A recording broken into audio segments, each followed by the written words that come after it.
So on this note, I'm going to start today's session. NEP in short, we call it, but it is the National Education Policy 2020. And this is coming after a gap of 35 years. The last National Education Policy came in 1985. So it is exactly 35 years, which is a very, very long time. So you're just going to give me a few seconds. I'll share my screen and then we are going to start the session. In between, you are having any problems, you are most welcome to ask me any questions. You can stop and ask, right? So we are going to start with the session, and the session will be approximately 80 minutes.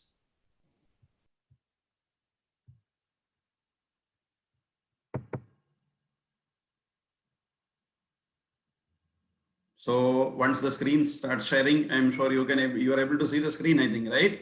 So National Education Policy 2020 Vision for a New India. You're able to see the screen? Cyril sir?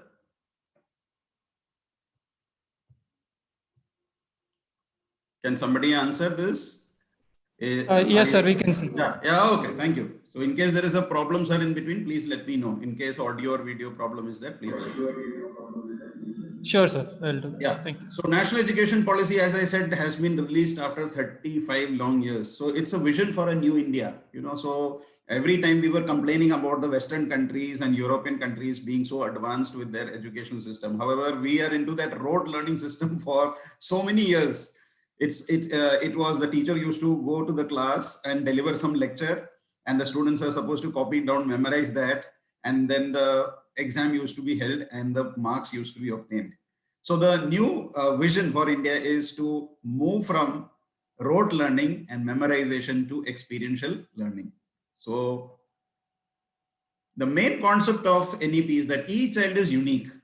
Each child is different.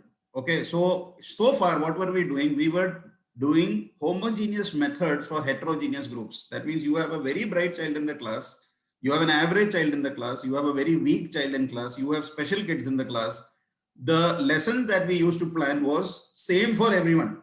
Whether the child was very brilliant or very weak, our approach to education was same, because it's difficult for a teacher to plan different lessons because there may be a class of 40-50 students. Now, how do we cater to different needs? So the NEP says now each child is unique. So we have to respect that. So what does the child like? So we are talking about multiple intelligence. Right now, we were not talking about, now see, there is a lot of emphasis on art integration, art integrated learning. That's all going to be coming up in NEP because, different kids are having different intelligence levels. So you are having a very good musician, his IQ will be pretty high as the topper of your school. But we never used to recognize that, oh, he is a good musician or he is a good dancer. So this multiple intelligence was not recognized. But the NEP is going to give weightage to kids who are having these intelligence, because now there will be a lot more choices. And these so-called extracurricular now are going to become part of curriculum, and equal weightage is going to be given for that. So we will have different methods for different kids, not the same methods, lecture method where the child goes and does it. Okay, so what is going to be the curriculum? The curriculum is going to change definitely. The NCERT is working on this, and the learning should be holistic, integrated, enjoyable, and engaging. Okay, it's not a one-sided process. It's learning from each other also, peer learning, learning from the teacher, and we also get to learn a lot of things from the kids. So it has to be holistic, integrated, enjoyable, and engaging. The children should be partners in learning, not mere listeners. See, in many of the classrooms, I have observed, the teacher is placed on a pedestal. There is a raised platform, although the idea was that the teacher should be able to see everyone. And in some schools, you will find that, especially in the primary classes, the chairs are arranged in a circular form where there is interaction possible. Children can interact, teachers also sits down in the group and works together. So we are going to be, we are moving towards a system where each group can be recognized according to their talents, according to their individual needs. And it has to be engaging and enjoyable. So how many times do we really ask the kids what's happening around us? So you may be teaching physics, you're talking about motion, you're talking about sunrise and sunset, you're talking about color of the sky, but how many times do we actually show them this practically? Or you must be demonstrating some concepts, and everything thing that you explain in science, maths, social study, everything can be demonstrated outside the class. Most of the poets used to write poems under a tree because nature is the best teacher, isn't it? We learn so much from nature. But yet, the traditional method was to confine ourselves in the classroom, and the teacher is all powerful and start giving these lectures, and the student is just writing down. So we are going to move from that to something very, very different. So what is the highlights of this? First is checking of core competencies. Right now, the testing, if you see, is based on what the child does not know. Okay, you are setting a test. We are trying to set papers and see what the child does not know. From that, we are going to check what the child knows. See the words, change in wordings. If you set a paper to check what the child knows, and you are setting a paper to check what the child does not know. So we are going to change the strategy from child does not know to core competency. That means the basic concepts, right? So at different levels, we are going to check this. Then art integration. I'm sure you've already started this process in your school of integrating art into your lessons. When I say art, it's not only painting, drawing. There are so many parameters. It could be a slideshow, it could be storytelling, there could be role plays, puppetry, and so on. All this can be introduced in your classes as part of your art integration, right? Artificial intelligence is going to come in a big way. We cannot stay away from this. However much we hate technology, we have to start loving it, because as per the new NEP, coding plays a big part. And this is already in the Western countries. Small kids at the age of 12, 13, they start making programs. But here we have only 1% of the kids who actually can do programs. And that is why if you see the Facebook, the person who gave Facebook, Mark Zuckerberg or Bill Gates or Steve Jobs, they started at a very young age in schools. So the school is a correct platform to give these children the first starting steps of coding. So they are going to introduce this at the middle school level. So I think that's a great move in which the future of the country is going to have bright prospects, because unless we train our kids, how are we going to get scientists, engineers and all? Not by rote learning. That is why in the human index or in any ranking of universities, India comes way down because of our rote learning, except for the IITs or the IIMs probably. The other institutions are not coming anywhere in the top 100. So this is the reason. Then virtual reality and experiential learning. Everything is to be demonstrated. Like if you take the international syllabus, there is very less of theory, more of practical. The child has to experience that. Unless we experience it and you try to give a concept, it is very difficult for the child to understand. A simple topic like gravity, right? You are throwing a ball up in the sky. And then what happens? It goes, the velocity keeps decreasing. At a point, it stops, and then it starts coming down. And what is seen is that the velocity with which you throw up, with the same velocity, the ball is going to come back. So if you're going to throw the ball only to a small height, that velocity also velocity will be less. So more the height.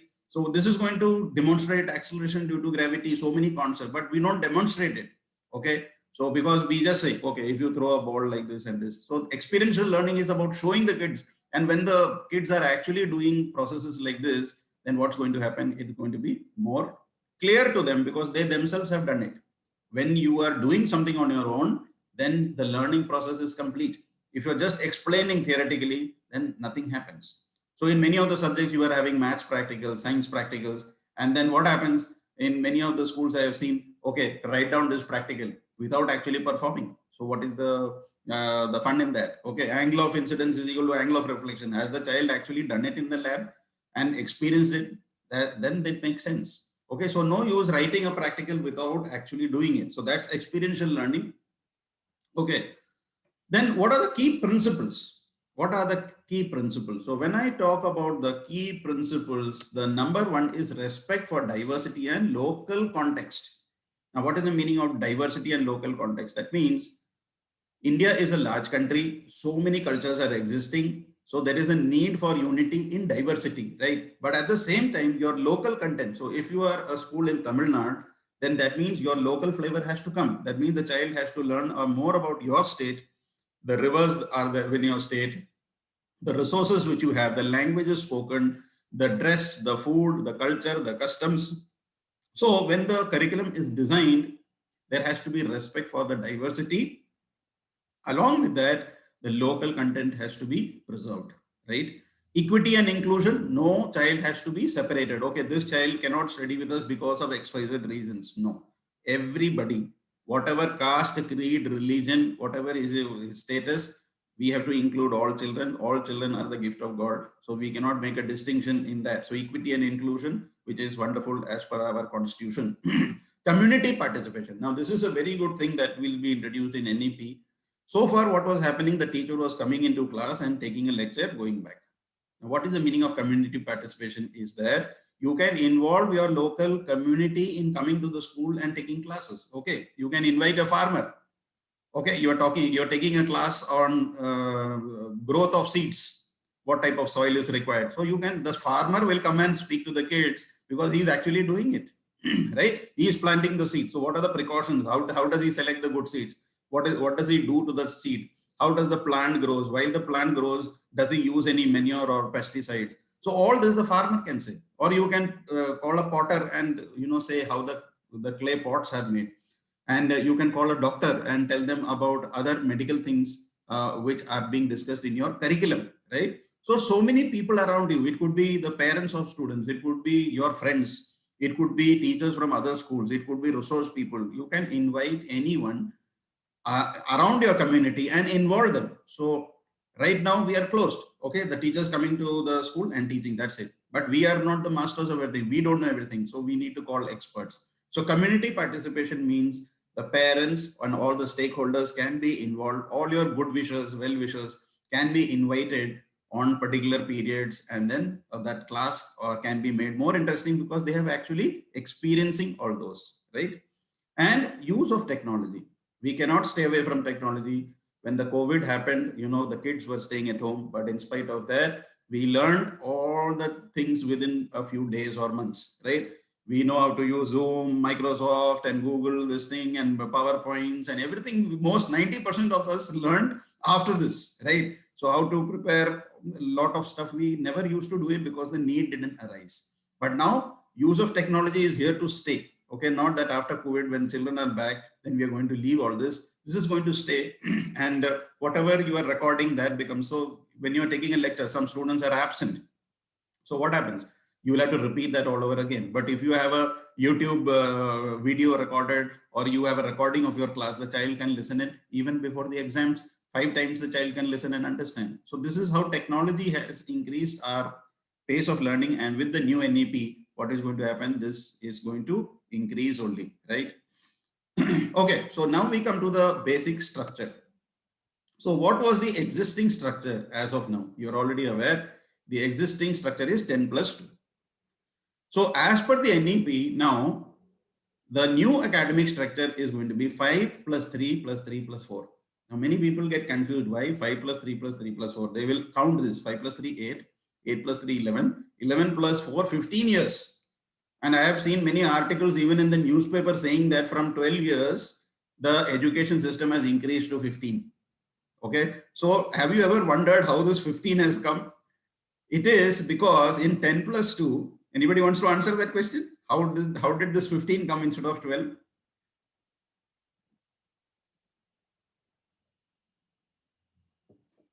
Okay. Since no one is answering, anyone wants to answer? Inclusion of nursery. Yes, sir. So 10 plus 2, we are actually starting from class 1. 1, 2, 3, 4, 5, 6, 7, 8, 9, 10, and then 11, 12. Now what is happening in 5 plus 3 plus 3 plus 4? They are starting from the play schools. Imagine, from the play schools. So play school was never regulated by the government. So if you have a one-room house, you could start a play school. Okay, you didn't need any approval. You could teach them whatever you want. Some play schools will charge 1 lakh rupees. Some will charge 10,000. Some will charge 1,000. So there was no regulation. What they teach in that was not regulated. There was no syllabus. Some used to teach 1 to 10. Some used to teach 1 to 20. Some will teach only ABC. Other will teach A to Z. So now the NEP says that our education system starts right from the play school. That is the foundation. So your play school, nursery, KG, 1 and 2, that becomes your 5 years. Okay, so play school, that is even before the formal schooling, that is also part of NEP. Some guidelines are going to be issued that this is the minimum learning outcome. So LOs, that is the learning outcomes, are going to be released for every class. So before they actually join your class in nursery, KG or class 1, this is what the child should know, minimum. Okay, they're not going to go very high-fi, minimum learning outcome. So what is going to happen? The minimum learning outcomes even for play school. So play school, nursery, KG 1 and 2, that becomes your 5 years. The first 5 years, the foundation years, the main where the child is getting the basic knowledge. So up to class 2. Then you have the next 3 years, that is class 3, 4 and 5. 3, 4 and 5. So 5 plus 3, 8 years is actually your primary education, right? Then you have the middle school, that is 6, 7, 8. So the next 3 that you see here, this is your 6, 7 and 8 middle school. And then 9 to 12 is combined as one senior school. So earlier it was 11, 12 separate. Now what is going to happen, 9, 10, 11, 12 is going to be clustered as one. So that is how we have this 5 plus 3 plus 3 plus 4. It is not addition of the 3 years. It's only the same structure, but restructured in a different format.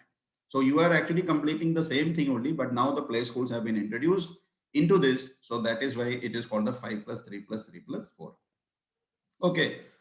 So as I said, experiential learning is true learning. I have seen engineers who cannot fix a fuse, right? The fuse of the house goes and they will call an electrician, and they themselves must be electrical engineers, right? So a simple thing like fixing a fuse is not done because it was never taught to them.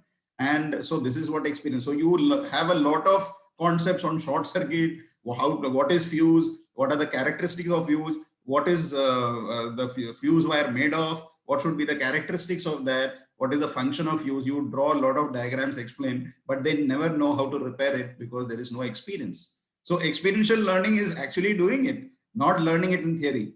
So there are some people who don't know how to fix a tire. There's a car puncture, tire is punctured. They'll have to call a mechanic to replace the tire. They have not ever changed the tire. Okay, so that this is all experiential learning. Life skills. There is a small leak in your bathroom. You don't know how to fix it. So what is happening? Experiential learning, a lot of emphasis is going to be given on life skills, which was lacking in our present education system. Our children are lacking life skills, basic things they don't know. Of course, people who are in the villages and all still have more access, but people in cities, they are so prone to calling an electrician or a plumber or someone who will sort out the issue, or a mechanic. So unless we are going to the field, doing things and experiencing all this, our true learning in the textbooks will not help us in real life. And that is why one of the major cause of unemployment in India is because they don't have really any skills. So you may be a BA, BSc, MSc, MA and whatever, but there is no life skills. Okay, communication may be very poor. So you have a lot of knowledge, but you don't know how to communicate that. So that becomes a problem because the communication training or the correct way of pronunciation or the body language, etc., was never taught by experts. So if you're going to call a communication expert and maybe courses in English or any language, not only English, any language for that matter, and you are able to deliver your content well, then your scope of employment becomes more, even with the limited knowledge you have. But if you have a lot of knowledge and you cannot communicate to another person, then it is as good as no learning or no teaching happening, right? So there are great teachers who have a lot of knowledge. They must be PhD and the brain is filled with knowledge, but the communication is poor, due to which children are not able to understand. But there may be a simple graduate who have a lot of life skills, and his classes will become interesting because that teacher has actually experienced all this. So the passion of teaching will be reflected in his voice, in his body language. And that's what children are going to look for in a teacher's class. That is the teacher really excited about teaching this, or they have just memorized something and delivered a lecture and gone back. So it is, your passion for your subject is infectious, and that happens when you yourself have experienced it. So teacher plays a great role of a mentor in this, and if you are not, then you are free to learn or invite other experts where you are going to moderate the sessions. Okay, so you need to be a facilitator for true learning, not textbook memorization and rote learning. Right. So as I said, it's going to be divided into 4 stages. So what is the new thing that we can expect? So in the secondary stage, that is I'm starting from 9, 10, 11, 12. It is going to be multidisciplinary study with greater critical thinking, flexibility, and varied choices of subjects. Very, very interesting. Varied choice of subjects. Right now, a student in class 9 has got a fixed choice. You have to take English, Hindi, or whatever your language that you are having, maths, science, social studies, etc. We don't give them choices in ninth. The choice comes in class 11 and 12, where the student says, okay, I want to go to for humanities or commerce or arts. Right now in ninth, there is hardly any choice, right? The student has to do it. But now they say, Excuse me, sir. yes, yes. Can you please go to the presentation mode because it's too small for us to see the You slides? want, okay, you want the full screen? Yes, sir.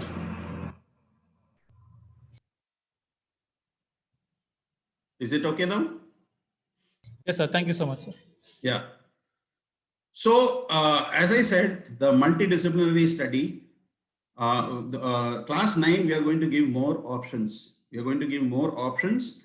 And now they are saying that the choice which we used to give in class 11 and 12, the class 9 students should be able to choose right from class 9. So in class 9, what is going to happen? A lot of subjects like music, painting, art and craft, singing, all that can also be taken as a subject along with your so-called hardcore subjects like math, science, and so on. So you can take any 5 subjects. So it is going to be a common practice, just like in Western countries, to take English, maths, and let's say music and painting, right? Because the child is inclined to music. Now, what used to happen was, the child used to get, it was a graded subject. So right now that is going to change, and these so-called extracurricular is going to be part of the curriculum, and the child will get equal weightage for that. That means it is going to be a 100-mark paper. Okay, not that you have to select humanities and then go for painting or music. No. So a science student can also take up music, right? So this is how it's going to be. And in the middle stage, it's, as I told you, introduction to coding. That is the biggest thing that is going to happen in 6, 7, 8. Introduction to coding and experiential learning. So that is the time when children have, the concepts are good, and now they have to experience all that.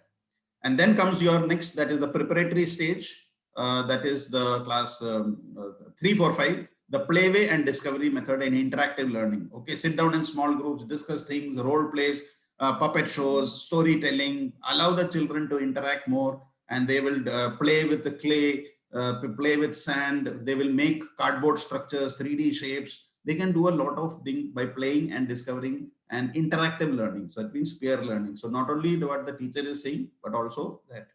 And the first 5 years, that is, I told you, starting from the play school, nursery, KG 1 and 2, activity-based learning. So you have, it's not a learning and then activity, it is going to be activity-based learning. You think of an activity, the child does it, and then the process starts. So you are going to introduce, let's say, addition in the class. So you will say, first go and collect stones outside your classroom. So everybody will bring the number of stones, and then they start counting 1, 2, 3, 4, 5. I have collected 5 stones, right? So that is a way of activity based. You give an activity and then you start counting, or you identify some patterns. Okay, you can say identify 5 circular objects around you. So what is going to happen? The child is going around looking at the clock, looking at circular things and noting down that. So that becomes activity based learning. So it's not that this is a circle, this is the radius, this is the circumference. No, let the child observe nature and find out this, right? So to do all this, the major thing that teachers are worried about, how will we finish the course? The course is too much. So NEP says we are going to reduce the curriculum by 30%. Okay, so don't worry about curriculum. You will get plenty of time for all these innovations and interact. It's going to be very, very interesting if implemented in the proper sense. NEP 2020 is it's going to redefine the process of education.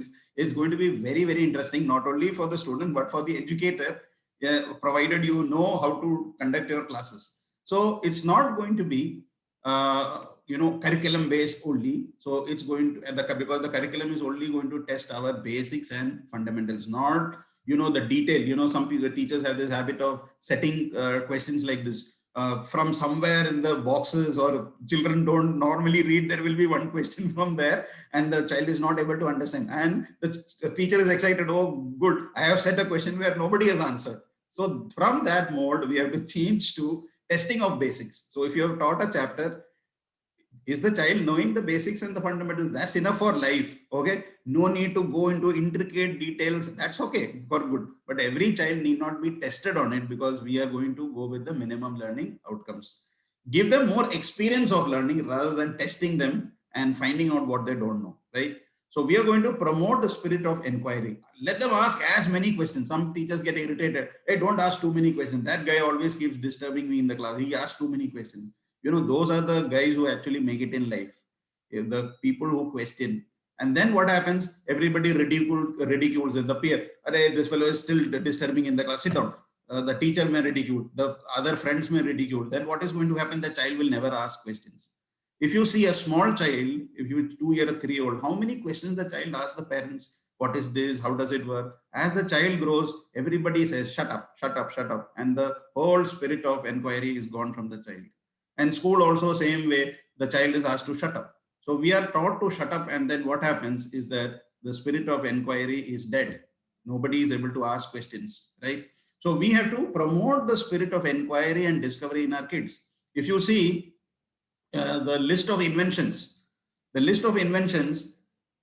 nowhere Indians have actually contributed to any major invention as such. All this is going to European countries and American countries. Why? Because they are spending a large amount of money on research and the spirit of inquiry. The child is free to ask anything.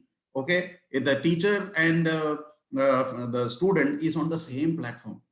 So you may be aware, they don't even call sir, they address you by name, Mr. Matthew, or whatever it is your name is. So this is what the culture is. So what happens is that the child is very free to ask. Here there may be a fear factor.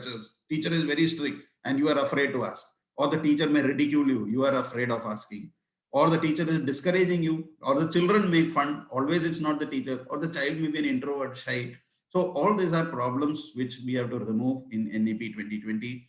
So that is what is called holistic education.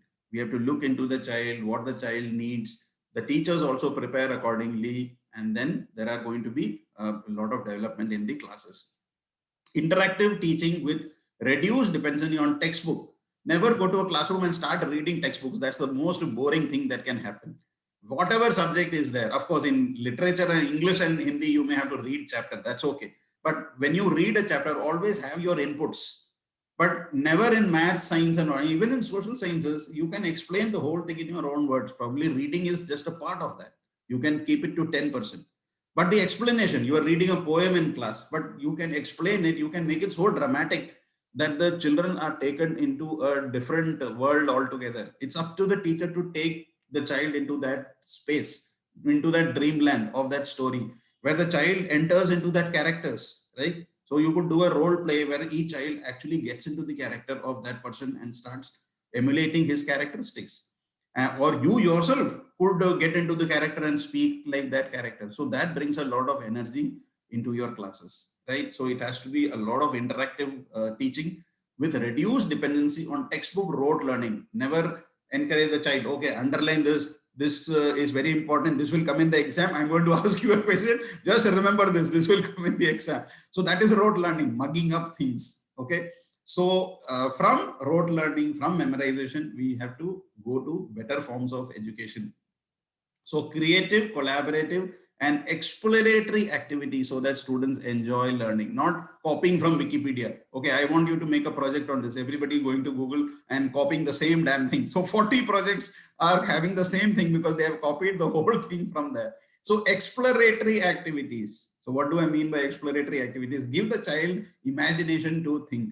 So right now you must be doing art integration. The kind of things that children are submitting is amazing. If we have time, I can show you some things which children submit.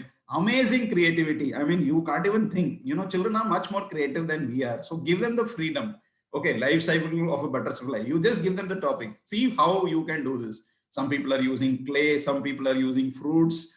In the end, if Cyril sir permits, I will show you some samples. Amazing things children are able to give you, which you won't even imagine that kids are capable of doing this. So let the imagination, let it run wild. Don't stop them. because children are the gift of God. They have that power to think and give you amazing results. So give them that freedom. Don't restrict them. I want in this format. Okay, this should be in this. You go to this particular website and take out that. That is actually reducing the creativity of the child. So allow the child to do whatever the child feels, what the inner creativity of the child has to come. Okay. So as I was talking, the multiple intelligence. Now, multiple intelligence, we always have given traditionally importance to marks. Okay, how many marks did you get? I got 90. How many marks did you get? I got 60. Oh, 90%. This guy is better. That is the normal conclusion that we used to take. Now, when multiple intelligence in NEP is going to be considered, people like the famous musicians, if you see, like, for example, Michael Jackson or Beethoven. Now, Beethoven was a deaf person, but he has composed the best form of music the world ever knows. So you see, and if you check his IQ, probably it's going to be higher than Einstein. A deaf person is composing music, or there are other like Stevie Wonder. He was a blind person, and he is sings amazing songs. So these are all examples. Even in our classes, you will be surprised at the talent which will come out when instead of this rote learning, we are going to shift from their other potential. Okay, somebody is a dancer in your class, somebody is a singer, painter, whatever. And when they are given that opportunity to show something, then the results are going to be amazing. Right now, our classrooms are only focused on textbook learning, and that is the problem. So we are going to strive for holistic development of the learners and differential learning to be acknowledged. So some learners are very fast. Okay, you give them 10 sums. Oh, ma'am, I have finished within 5 minutes. And another fellow will be doing the first sum only for the next 30 minutes. So differential learning means what? Every child has a pace. So we need to acknowledge that. So NEP has got provision for each child's pace. Learn at your own pace. So there are two types of learning that happens. One is called the synchronous learning, and one is called the asynchronous learning. So right now, what is happening? Synchronous learning. Like you are attending this webinar right now, right? And you are learning with me. I am learning from you. This is called synchronous learning. So if you are conducting a class and the child is present in your class, the child learns. If the child is absent in your class, the child is not able to learn. The child misses the class. Oh, you were absent yesterday. Yesterday I had explained this. Now what can I do about it? Now you learn on yourself, by yourself. And the poor fellow has missed their previous class. Now he will not be able to attend that. So from synchronous, now what is going to happen? Asynchronous learning. Asynchronous meaning learning is a continuous process, anywhere, anytime learning. How beautiful is that? Anywhere, anytime learning. Today you are sitting in Tamil Nadu, I am sitting in Delhi, but still we are learning from each other because of the technology. We couldn't even imagine this some years back, right? So now this video, some of you are seeing, and you want to see it later, you want to refer to this. So I will be giving you a recording of this. So that becomes asynchronous. You can always refer to the video, not only today, maybe 6 months later, 1 year later. So that's asynchronous.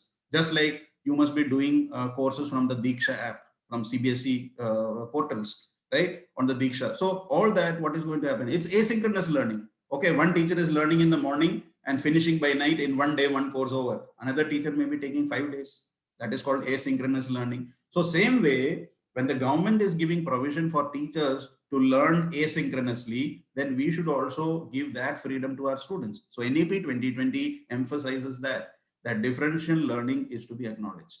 We cannot emphasize that I want this by tomorrow with everyone. Everyone come prepared with this tables of 1 to 15 by Monday.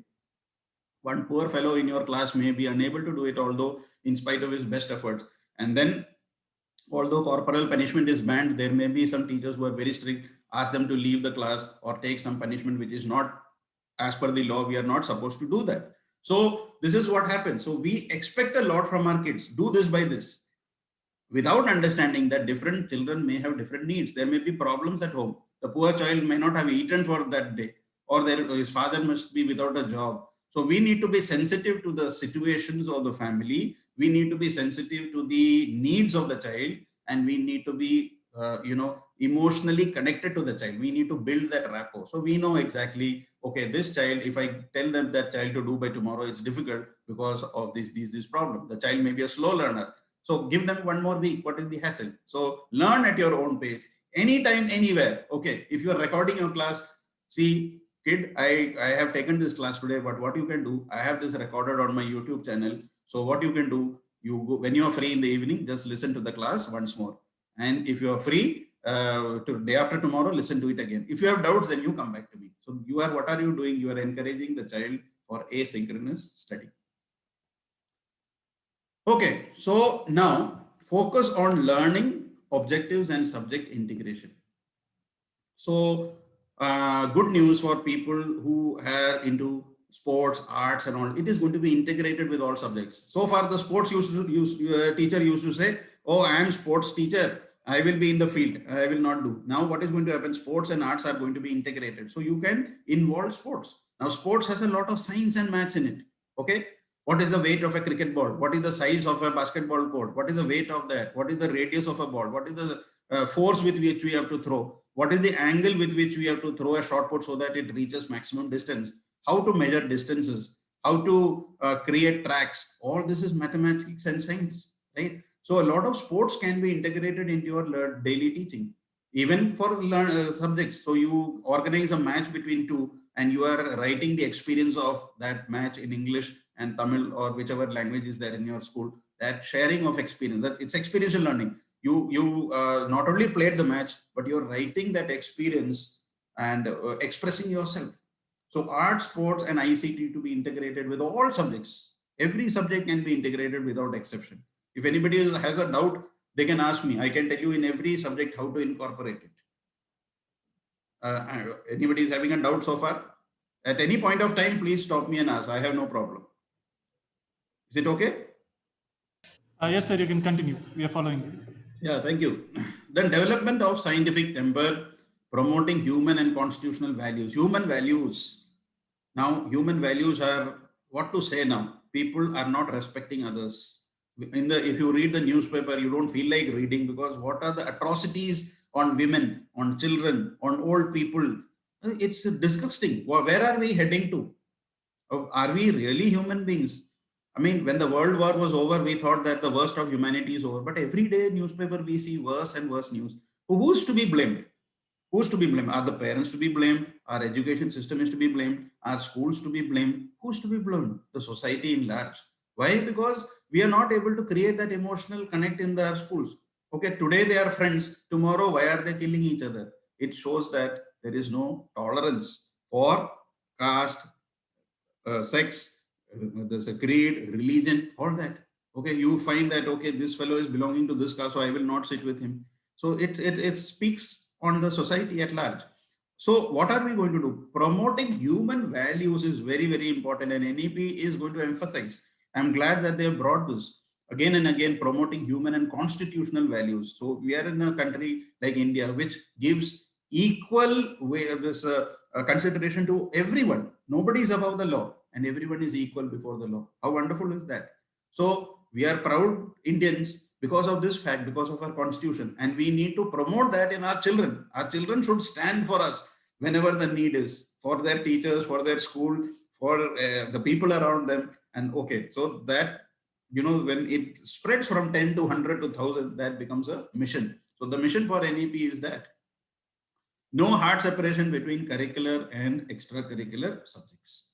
There should be no separation between curricular and extracurricular subjects, which means that, as I told you, if you are going to give them options like music, art and all that, everything can be incorporated in this. So depending on your school, what are the facilities, infrastructure, how many teachers you have for anything, you can give them these options.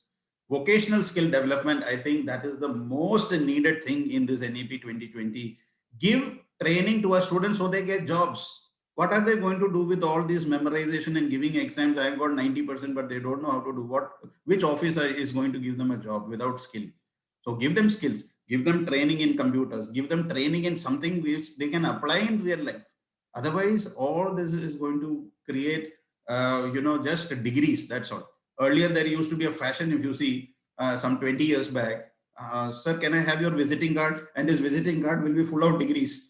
BSc, MSc, PhD, this, and the full, the whole card used to be filled with degrees. Okay. But now what is happening? Google is employing big companies like Google, Microsoft. They don't see the degrees. They will say, what is the skill you have, beta? What is the skill that you have? Are you in class 10? but you are able to do this project of mine. Are you able to do this programming? Are you able to create something which these PhDs are not? Then I am going to employ you. So I have some I know some students who are already working for Google. They are just in class 10, 11, 12. They're already employed. Why? Because they have got that skill set. So they, in future, remember, the degrees or big degrees without actual implementation of the skill is hardly going to be of use. What is important is to develop your skills. So this is a very good thing, that vocational skill development. Where am I going to train my kids so that they become something in life which is practical for them in life, not just studying something and not using it anywhere. So you may be a maths teacher or science teacher, and the first question that the student will come and ask is, sir, where am I going to use this in life? Isn't it? It's a very common question which people ask. Where am I going to use this in life? So vocational skill development, everywhere we are going to use in life, right? Whatever we do in our daily life is going to be used through vocational skill development. Emphasis on digital literacy, so that I think during COVID times, without unknowingly, the NEP has actually been followed here, that digital, everybody is connected through some WhatsApp or through mails or through Microsoft Teams, some platform schools are providing, and or through TV channels, some form of education is happening, right? So digital literacy is going to be emphasized. So it's no longer going to be only classroom teaching, it's going to be both classroom teaching as well as the digital formats. And multilingual teaching. Now, this is a very debatable thing that has come up, that is the multilingual teaching. That is, you are a school in Tamil Nadu and you are an English medium school. Am I right, Cyril sir? You are an English medium school? Yes, sir. True. If you're an English medium school, now the normal way of teaching would be English, isn't it? But now, as per the NEP, they say that even if it is an English medium school, the teaching can be multilingual if the child is able to understand. That means the emphasis is going to be on the mother tongue. Okay. So if the child is able to understand in Tamil, then you are free to use Tamil and explain. Okay. Here in Delhi, what we do, okay, this guy is not able to understand in English. Okay, come here, child, 5 minutes, and we will start teaching in Hindi, because the child may be able to explain better. So NEP says in the 3 language formula, the multilingual teaching is possible, even though it is an English medium school, you are free to use that. But it is the school's decision that which are the 3 languages you are going to take. Okay. So here in the north, we take Hindi. Instead of Hindi, you may take something, your native language, your local state language, so which is going to be Tamil in your case.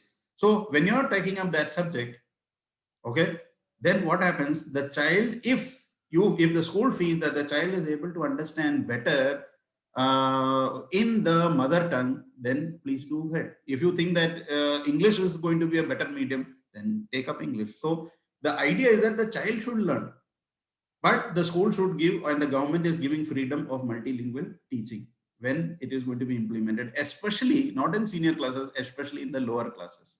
Because when the child is 2 or 3 or 4, probably the first language which the child learns is the mother tongue. And suddenly you are introducing them to English, half the things will bounce over their head. The teacher will come, say, come here, and probably the child is not able to understand, because the background of the child may not be such that parents are English speaking. But the child will definitely understand the mother tongue, right? Because that is being taught in the home. So whatever is there, that of course the management will decide that what works best in those situations. Then comes mental and physical health. Mandatory for students to acquire skills in health and nutrition. It's going to be mandatory, because now a lot of people are having a lot of health problems. Why are health problems coming? Because of lack of exercise, lack of proper nutrition, because many of them don't know, and many of them don't have access to it.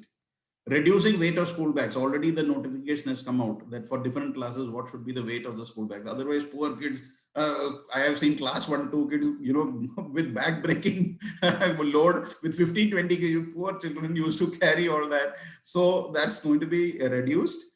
And then training in first aid and public hygiene. Very, very important. Public hygiene. India is such a populous country. So hygiene is very important. Otherwise, what will happen? Diseases spread.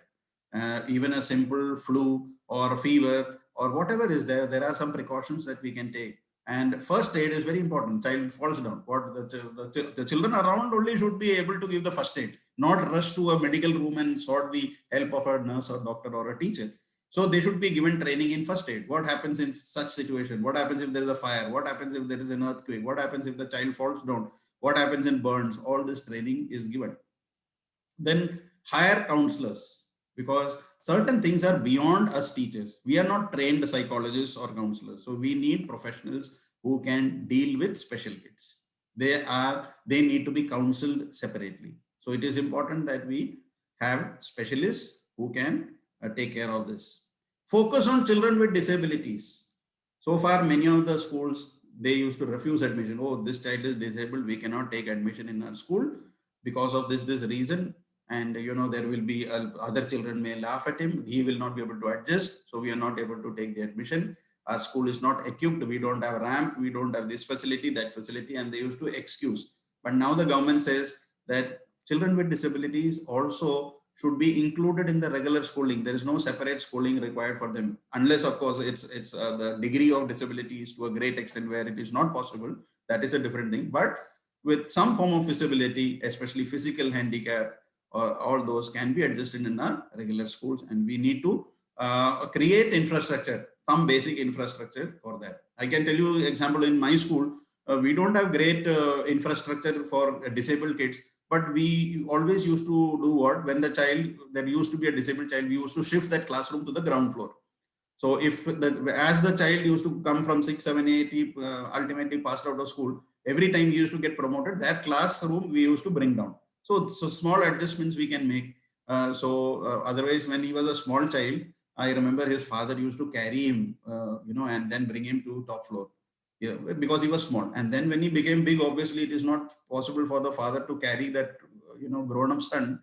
He was not able to walk due to some nerve problem, and he used to come in a wheelchair. Now he cannot carry him to the 4th floor or 3rd floor or 2nd floor. So what happened? The principal was very kind enough to shift that classrooms there, and we had many 2, 3 more boys. So wherever this sort of the small arrangements can be done, so we cannot refuse saying that we cannot adjust. Small adjustments can be made and everybody can be included. And so that is the focus on children with disabilities. Okay, God has been kind that he has made us fit and fine, but at the same time we have to be sensitive to the kids of disabled kids also. We need to be sensitive to their needs.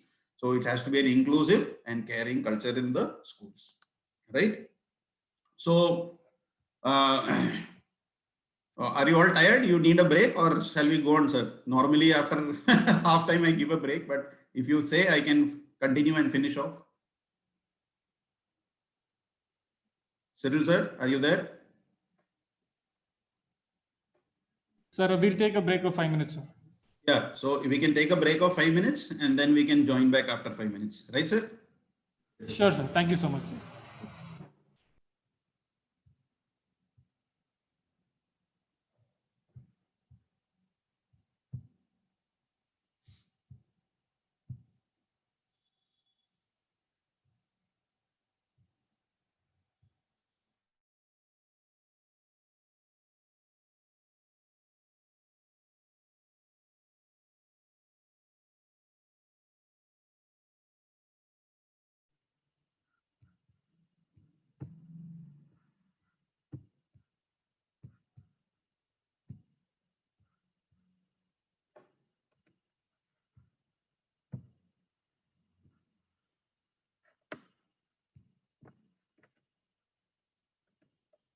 Yes. So effective implementation of NEP requires a lot of planning and innovation. Right now, the planning stage, the curriculum is being developed. So the idea is to implement from 2021 the idea was to implement from 2021. Curriculum is still in the initial stages, but it's going to take, I think, a few more months. So it's a big question mark whether we are actually going to launch in 2021 or it's going to take another year more, 2022. So let's hope and see that the books are being developed. Otherwise, the plan is in place, and now we have to wait and watch when the curriculum is going to come out. So when the curriculum comes out, then we can know how to empower our students through flexibility in course choices. So what are the choices that they are going to get? What is the curriculum? How much reduction is there? What are the options available to us? We will only come to know when the textbooks are released, hopefully next year. So the whole thing requires a lot of innovation. The whole thing requires a lot of innovation. So if you are a person who is a textbook person, then you are going to find it tough, because you need to do a lot of innovation. So one of the things that can be it's going to come is promotion of peer tutoring. That means don't hog the limelight. That means, some teachers will not allow the child to speak at all in their 40 minutes. Everything that the teacher says, only that is right. So allow peer tutoring means learning from one another. So ask the child to prepare something and come. That child will do that for once a week. Another child will be given another chance. Ask them to make PPTs, ask them to do some role plays. So all this is promotion of peer tutoring. Bagless days to learn new skills. Now the government has said that we should have around 10 bagless days. 10 bagless days. That means approximately once in a month, bagless days. How interesting is that? The child will come without any bag. So when the child is coming without any bag, there is a lot of pressure on the teachers. What are you going to teach them? You must be knowing it is very difficult to keep a class of 40, 50 without their books and kits. The easiest thing is to tell them, okay, take out your notebook, start copying down this, whatever I'm dictating or whatever I'm writing on the board, that is important. And the child is busy copying it. So you are engaging the child in something which is very monotonous, writing from the blackboard or writing what the teacher is dictating. But now what is going to happen? Learn a new skill. As I told you, invite people. If you are not an expert, no problem. You can learn or you can invite people from for these bagless days. Contact the local artisans. What are the kind of handlooms they are making? How do they go about it? What is the process of dyeing? So all these are part of the curriculum. We are talking about conversion of wool into the, let's say, a cloth product. But how is it going? We just read. We have never seen. So a person who is actually doing it, he explains the process. He explains the whole thing. Maybe go to the factory, visit the factory and see how it is done. So that becomes real learning. And when the bagless days are going to be, it's going to be a challenge because you're going to call so many people and, engage them with the student. It's going to be an experience for them because, when you share experiences, some people get motivated. Like if you do career counseling for kids, normally what happens is that uh, all will come and speak about only the good things. I mean, oh, go for engineering, it is very good. Go for medicine, it is number one. Or you become a lawyer, this. So that becomes what? It's a career counseling is just the person is coming and telling you the advantages. But when you talk about these bagless days for skills, the person will come and actually tell you the ground realities. Okay, I am a farmer. I bring this. These are the problems when I start growing the seeds. The birds come and eat it away, or there are other rodents which will attack it. So tell them the pros and cons. So what happens is that you're not giving a rosy picture of any profession. Okay, tell them, oh, you get into the engineering and your life is settled. That's what normally the statement I have heard. But tell them that these are the harsh realities. Tell them the percentage. Okay, out of 100 engineers, only 25% is getting employment now because of the lack of construction activities. Or give them the realities of what are the challenges faced in that profession. Who can give you, not a person who has memorized all these. Okay, if you want to do engineering, do this. Career counselors normally are trained people. They have no experience, but they have learned stuff. So I'm not against that, but they give you only information based on what they have studied and learned. But when you're talking about resource persons or the people who have actually done it, they are speaking from their heart because they have actually done it. So if you're calling an electrician or a plumber, even a plumber, okay, what is his experience of fixing pipes? How does he go about his, or an electrician or a person who works with clay or a farmer or a car mechanic. So the car mechanic can tell so many things inside the car engine that, what are the things that he looks for when the car has a breakdown. So all this is a learning experience. And who is teaching them? The person who are actually doing it, not some person who is actually done this from the textbook. So that is real learning, to learn new skills from people who are actually doing it. And equal weightage for all subjects. So a person who is doing music and art is as good as a person who is doing science and maths. Right now in society, somehow, I don't know who has formed it, there is a hierarchy. Okay, science guys are very high up on the pedestal. Then comes commerce and then comes art. So there is a mindset the parents have created, right? That you have to go for science because otherwise people will think that you are useless, right? So that these are mindsets. Okay, you don't go for arts, okay, because people will think that you are good for nothing, and then you didn't get commerce and science in your school. That is why you are taking humanities. So these are the general perceptions. So equal weightage for everything, whether you are taking science, commerce, arts, that's a different thing. Even if you take a subject like music, painting, and all that, the government NEP 2020 says that give equal weightage, not grades. Give them marks as you give for maths and science. So if you're learning about music, learn about the musical instruments, how it is played, who are the great exponents of that instrument, learn about the different tals or the rags. So there is a lot of learning, and then there is an assessment. Not that you are having a music class and the child is knowing nothing about any musical instruments, right? So this is what real learning with equal weightage. So as I said, you have to integrate a lot of art into your teaching. So what is art integration?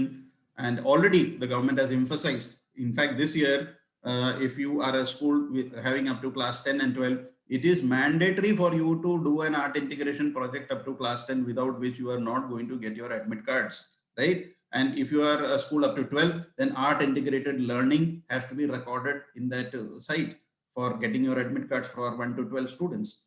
So painting, drama, music, clay modeling, mime, dance, singing, instrumental, any form of art integration, you need to prepare your classes with one art form, right?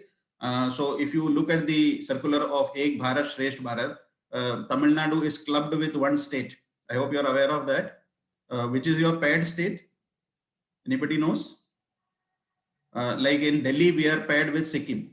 So Tamil Nadu must be paired with another state. So that pairing state is important because you're learning about that state as well, right? It's not only learning about your state. You are integrating the art forms of that particular state in your projects, in your classes. So this is what art integration is. And new textbooks, as I told, are in the process. We are in the process of developing this. It is going to take a few more months. Once the textbooks are going to come, then we'll realize that how much is going to be reduced and what will be the true essence of the NEP. So this is going to be a digital version of the books are going to come on Diksha app, which you are, I'm sure if you're already using it. If you're not using, please download it from Play Store. I'm sure most of you are using Android phones. Those who are having Android phones, you can download this app, Diksha app. There are lots and lots of courses for teachers. You can do those courses and upgrade yourself at your own convenience.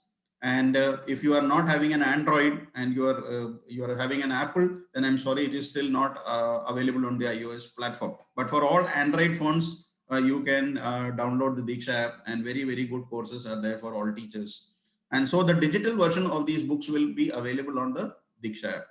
And supplementary material will be as per local needs. So that is not going to be uniform across the country. The local textbooks, the local flavor has to be introduced in the NEP. So textbooks in Tamil Nadu or textbooks in Delhi or Maharashtra will have little bit of local content which is different from the others. Of course, there will be a national curriculum, but besides that, the state flavor will also be there. And reduced weight of school bags. Already, the High Court has given a decision on this, that the weight of the school bags will be reduced. So what is the vision for India? That is inculcating mathematical and computational thinking, including contemporary subjects. Now, contemporary subjects are subjects which normally we like AI, design thinking and all that. Normally it is not part of a curriculum, but it needs to be. Okay. Global citizenship, education, environmental is all are very, very important. Organic living. See how interesting and how beautiful the topics are. Artificial intelligence. Everything that we do is now AI. When we are doing a Google search, we will get some ads corresponding to what was our previous search. So our phone is actually recording our moods, behaviors accordingly. It will give you suggestions, right? You go to YouTube, they will give you suggestive videos based on what you have already watched. The whole thing is now going to be designed on environment, because the environment, as you know, is already polluted. So it becomes a duty of mankind right now to save our planet Earth. So there's going to be a lot of emphasis on that. And global citizenship. Right now, we are so narrow-minded, living in small places. Okay, I am from this state, I am from this country. What about creating a global citizenship? The whole world is one. We are all children of God, one place, and we all think alike and contribute to the growth of the planet Earth. So how wonderful is that? That vision of a global citizenship. So we are not citizen of a state or a country or a continent, but a world in large. So you start working to enhance the concept of the global citizenship. That means everybody is your brother. Then what happens? There is no war. And the amount of money that you are spending on war can be done for, so there'll be no poverty, illiteracy, because of which people are dying. So more than war, people are dying of hunger. More than war, people are dying of diseases, lack of infrastructure because of illiteracy. All these are more social evils as compared to uh, war, because actual war will kill less people as compared to all these social evils. So for all this, we need good training programs. So somebody was suggesting the other day, how are we going to do all this? So there is going to be training programs for this, which we can enroll. Like in Diksha, I told you, Diksha is an app which the government gives. There are a lot of CBSE training programs. There are a lot of private workshops happening. So you can upgrade yourself in whatever department you feel that you are not good at. So we organize a lot of programs on different topics. So you can enroll for these programs and get yourself upgraded in making your classes innovative, in making your classes interesting, in making your classes more dynamic. Art integrated learning has to happen and experiential learning has to happen. So there's going to be a lot of training programs. The B.Ed, existing B.Ed is going to be revamped. A new structure is going to be formed, and a new curriculum for B.Ed will also be there. It's no longer going to be that 1-year course or 2-year course. It's going to be an integrated course, just like you go for engineering 4-year course. It's going to be a graduation plus a B.Ed integrated course. So that means some teachers are, what happens, some of the teachers have become teachers by chance and some become by choice. So there's a difference. So some people try here and there, they don't get any job, they go for teaching. That is called, you are a teacher by chance. And some people want by choice. I am passionate about teaching, I like my subject, I want to share this knowledge with my students, I want to bring about a change. That is my vision, my mission, my vocation, and my profession, right? So there are 3 aspects of a person's life. One is a profession, that you are doing something. What happens is that you are getting paid for your work. So that's a normal profession. Okay. But when you do something with passion, you are enjoying teaching. That's not your profession now. You are taking it to a next level, right? It's not profession now. And if the world needs that, then all the more important. So your passion, your mission, your vocation, all that becomes your purpose in life, which in today's terms, in Japanese terminology, it is called the ikigai. If you have not heard about this, you can do, there are books on ikigai, that is finding your purpose in life. So if your profession, which is the least among all this, becomes your mission, your vocation, and the whole thing, it intersects together to give you your purpose in life. That is what NEP is all about. Finding your ikigai. That means you are earning money. That is also needed in life. You are working somewhere. You have a passion for it, but your mission is something else. And your vision is something else. You become part of the NEP movement and you are participating that, not trying to create roadblocks. Oh, I don't like this. This is a bad idea. Because this is the vision for a new India. So this is the teacher training program that's going to happen. So after all this learning process, now what happens to the assessment, right? That is what the next question is. We are doing all this, but what happens to the assessment? So as I told you, every class will have learning outcomes. Okay. So learning outcomes means this is minimum learning outcomes, not maximum. So if the child is in class 3, before class 2, the first 5 years, when the child reaches to class 2, the child should know tables up to 1 to 5. He should know to read simple words. He should know how to, let's say, read 2 languages. So minimum learning outcomes should be there. Minimum learning outcomes should be there. So at the stage, at that every stage, 5 plus 3, what you're talking about, after the end of 5 years, after the end of the next 3, there'll be learning outcomes. Has the child really learned what the child is supposed to learn in that? So that will be tracked through AI systems. So that is the tracking of the learning outcomes. Board exams are going to get more flexible.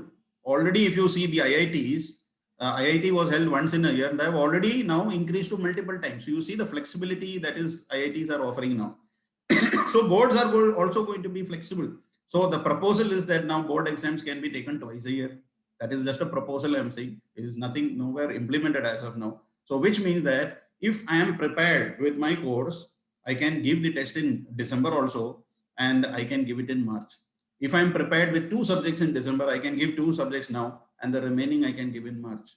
Okay, I am prepared with 3 now, I can give 3, 2 I can give later. So flexibility in giving the exam. So assessments are over, at least the child has to concentrate only on the remaining now, instead of giving all 5 or 6 subjects in the board exam, and that's increasing the stress level.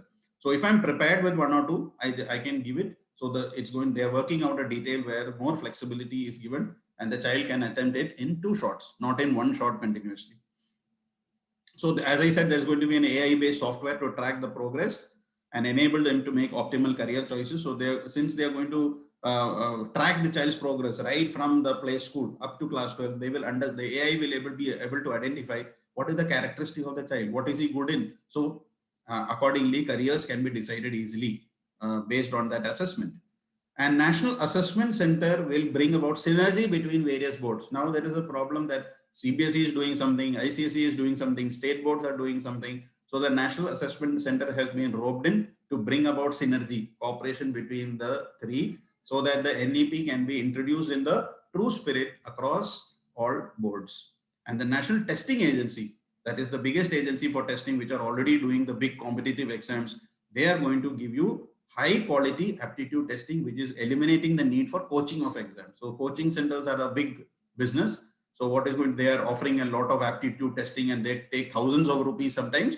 All that is going to get eliminated because National Testing Agency will offer it free of cost to all the students, so that the children can attend all this free of cost and identify what is he suited for. Okay. Then coming to the next part, as I said, the exams format will definitely change into something which is not based on rote learning and memorizing, but application based. So not that straight away lifted from the book, what is this? Or fill in the blanks, this. No. It is going to be a little bit of things which the child has experienced, which the child will, all children with minimum learning outcomes should be able to answer those questions. Those kind of questions will be asked in the exams.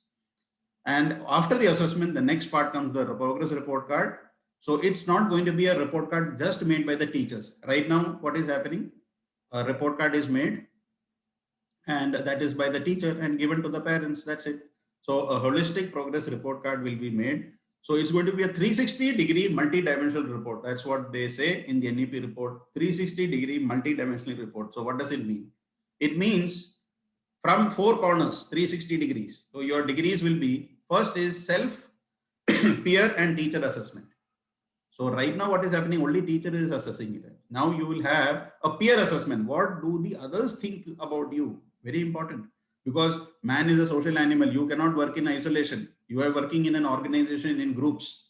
So what if a child is given in some work in groups, then what happens if you are given in groups? Then 3 people work, 2 are not working, and then they complain, ma'am, he didn't do anything, ma'am, he always fights with us. So these are the issues. They are not able to cope up in a group.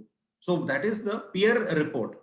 We are social, which means we should be able to engage with people around us. If you are so autocratic, you are not a person who listens to others, you want only what you say is correct and the others, then you cannot work in a group. So when the child is working in a group for any project or anything in the school, the peer assessment is important. So you gave an English drama and one of the characters is not cooperating, then what happens? The play will not be as successful. So peer assessment and self-assessment. What do I think about myself? That is also important. Okay. So because, if you follow that psychology, there are 4 kind of people. I am okay. You are not okay. Okay. You feel that I am okay. You are not okay. The other kind is I am okay. You are also okay. Everything is okay, right? For them, everything is fine. Then the other is you are, I am okay, but you are not okay. So different combinations will come. Combinations in that. You are not okay. I am also not okay. There are some kind of people who think that everything is bogus. They don't believe in life itself. I am also not okay. You are also not okay. Okay. Or you are okay. I am not okay. That is also the 4th kind of people.